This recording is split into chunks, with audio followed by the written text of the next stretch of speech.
Invitée de Radio Lac aujourd'hui, Géraldine Fliguer, directrice de l'Institut des sciences et de l'environnement. À vos côtés, Béatrice Rulle. Bonjour Géraldine Fliguer. Bonjour. Merci d'être sur Radio Lac. Le GIEC vient donc de rendre un nouveau rapport. Alarmant, c'est le moins qu'on puisse dire. Les glaciers vont perdre 36% de leur masse. Élévation du niveau des mers entre 43 et 84 cm. Il y a 2 jours, on apprenait qu'un glacier du Mont Blanc, comté italien, menaçait de s'effondrer. Est-ce que le mot urgence est encore adapté ?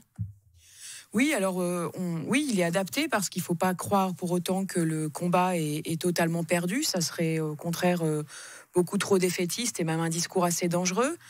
Effectivement, les impacts du changement climatique sont de plus en plus tangibles, notamment sur les glaces et les ressources en eau. C'est ce que nous dit le rapport du GIEC.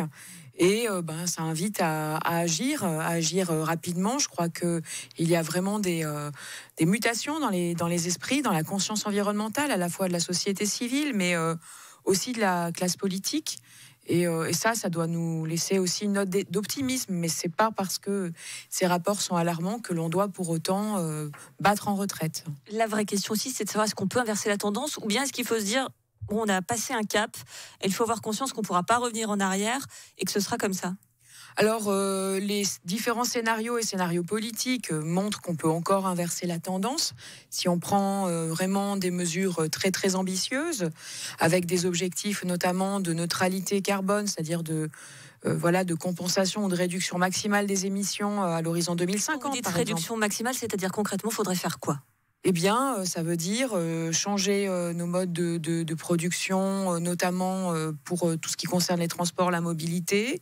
C'est aller vers plus d'efficacité énergétique. C'est développer toute la séquestration, les puits de carbone naturels à travers la reforestation, ou en tout cas l'arrêt de la déforestation. Ça serait déjà bien. Et voilà, c'est toute une série de mesures qu'on a en main, en fait.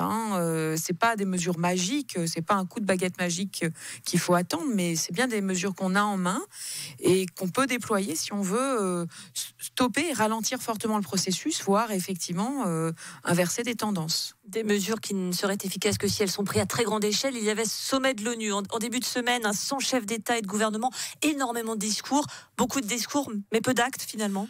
Oui, alors c'est vrai que l'ONU, pour une fois, a insisté en demandant aux chefs d'État de venir avec un portefeuille d'actions, avec des actes, des propositions en termes d'actes.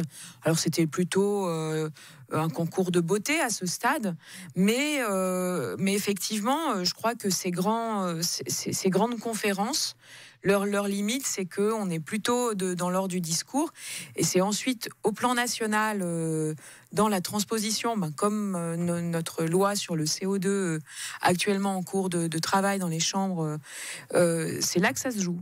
Mais on a quand même conscience aussi que nous avons basé notre développement sur l'ère industrielle où nous, je dis société européenne et Amérique du Nord, avons développé de gaz à effet de serre sans compter. Puis maintenant, il y a des puissances plus qu'émergentes, à savoir l'Inde, la Chine, qui elles aussi ont tout à fait le droit au développement et on leur dit ah bah non, vous pouvez pas parce qu'il y a quand même la planète qui est en train de se réchauffer. C'est difficile à entendre aussi pour les autres.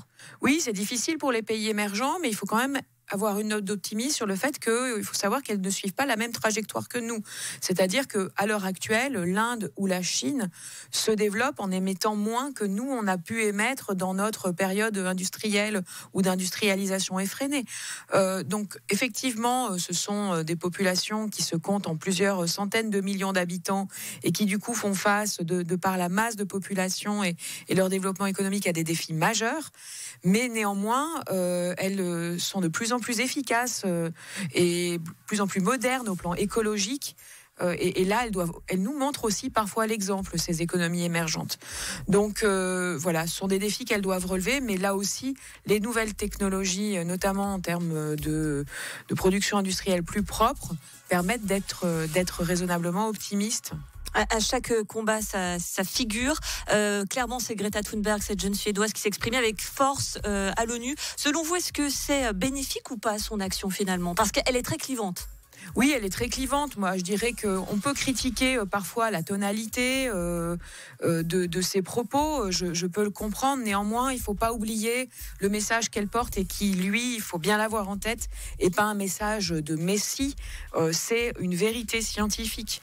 Et elle n'amène pas quelque part une forme de croyance. Ce que l'on peut parfois voir à travers son engagement très, très fort, très émotif. Elle amène des vérités scientifiques sur la table. Et ça doit être dit. Merci beaucoup Géraldine Fliguer, directrice de l'Institut des sciences de l'environnement, et je ne souhaite que vous réinviter pour de meilleures nouvelles concernant le climat. À très bientôt. Je souhaite aussi, merci.